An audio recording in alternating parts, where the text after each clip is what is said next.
Guys, check it out. Hitchcock fell asleep in the break room, so I put his hand in a bowl of warm water. Check!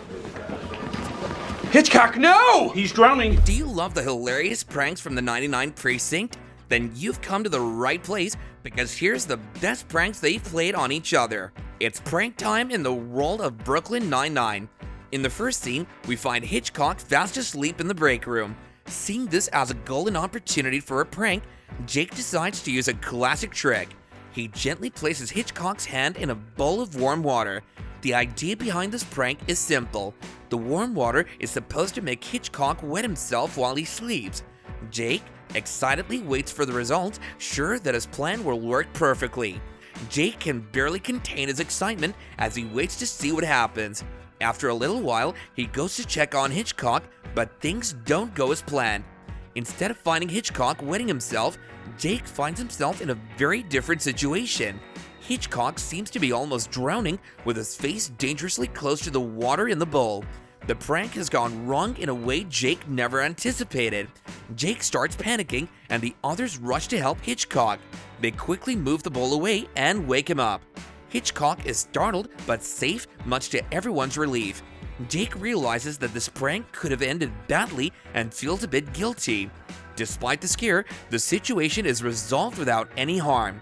Afterwards, even though Jake's prank didn't go as planned, everyone can't help but laugh at how crazy it was. Hitchcock is fine, and the prank becomes a funny story that everyone in the precinct talks about. This scene is a chaotic moment that shows just how unpredictable pranks can be and highlights Jake's mischievous side. Next up, Jake asks Charles to step into the briefing room for a chat. Charles, known for his loyal nature, immediately jumps to conclusions. He thinks Jake is about to ask him to be his best man at his wedding. But what did Jake want to ask? Charles is bursting with excitement, thinking Jake is about to ask him to be his best man. He's already imagining all the special moments they share, and he can barely contain his happiness. But Jake has a different plan. Instead of asking Charles to be his best man, he asks him for a favor. Jake wants Charles to cover his shift at the precinct over the weekend. And why was that? This was so that Jake could meet a famous baseball player, Darryl Strawberry, at the opening of a cell phone store in White Plains. Not exactly the grand gesture Charles was expecting. Charles's face drops for a moment as he processes Jake's request. He's clearly disappointed, but his loyalty to Jake kicks in. Despite being let down, Charles agrees to cover the shift. His dedication to Jake is obvious as he sets aside his own hopes to help his friend. This moment really shows how loyal Charles is and how much he cares about Jake.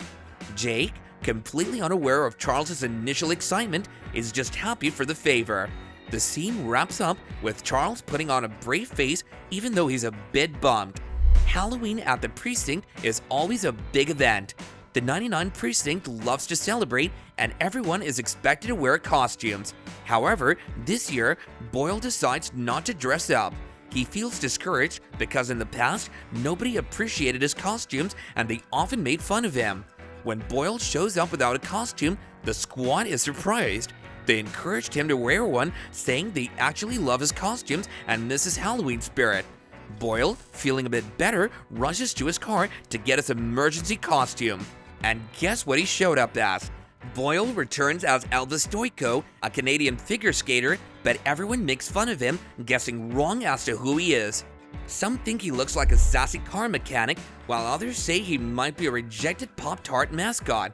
Boyle patiently explains that he's Elvis Stoico, but the squad continues to tease him. In this scene, Amy is on a date at a restaurant. She's having a nice time when suddenly Jake shows up, completely unexpected. He bursts into the restaurant looking urgent. Amy's surprised to see him, and so is her date.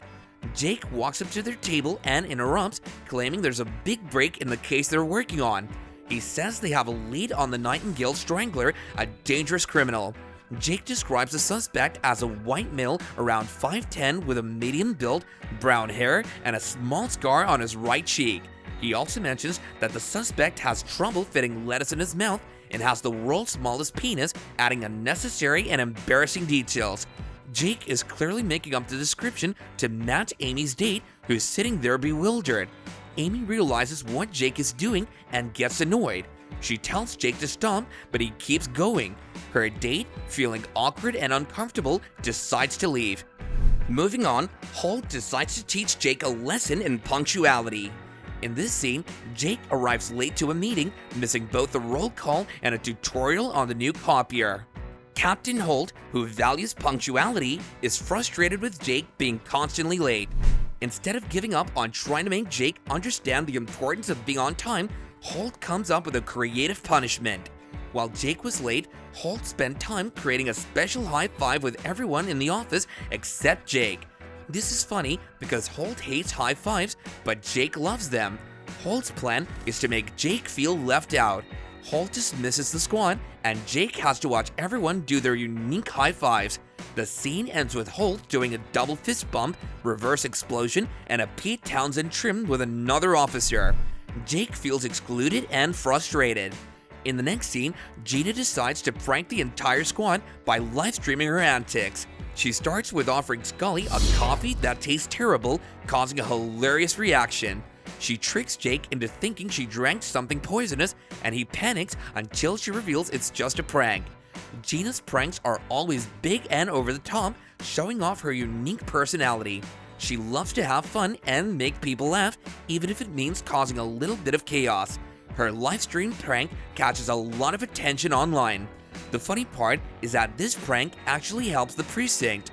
The online support from Gina's prank ends up saving the precinct from being shut down. Gina's crazy ideas and sense of humor make the whole scene hilarious and memorable. Everyone in the squad has different reactions, but it's clear they all appreciate her wild spirit. Next, we have the squad realizing they're missing Scully's big birthday. They feel guilty and decide to make it up to him by giving him money. They each come home with ridiculous excuses for missing his party, but Scully buys it and is touched by their gesture. It turns out the birthday was fake, orchestrated by Scully to get money from the squad. In the last scene, Jake plans a prank on Captain Holt. He wants to put ink on the podium where Holt places his hands, but Terry thinks it won't work. Terry warns Jake that Holt hates pranks and it might backfire, so Jake decides to change the prank. Instead of using ink, he plans to move the podium a foot to the left. Terry is skeptical and thinks Holt will still be angry. They negotiate and finally agree to move it just half an inch. The next morning, Holt walks into the room, and when he goes to the podium, he's confused because it's slightly out of place. He asks the squad how they managed to pull off such a minor but effective prank. The prank may be small, but hey, it's a good fun. So which was your favorite prank? Let us know in the comments down below, and don't forget to hit that thumbs up button, share this video, and subscribe to our channel for more Brooklyn Nine-Nine content.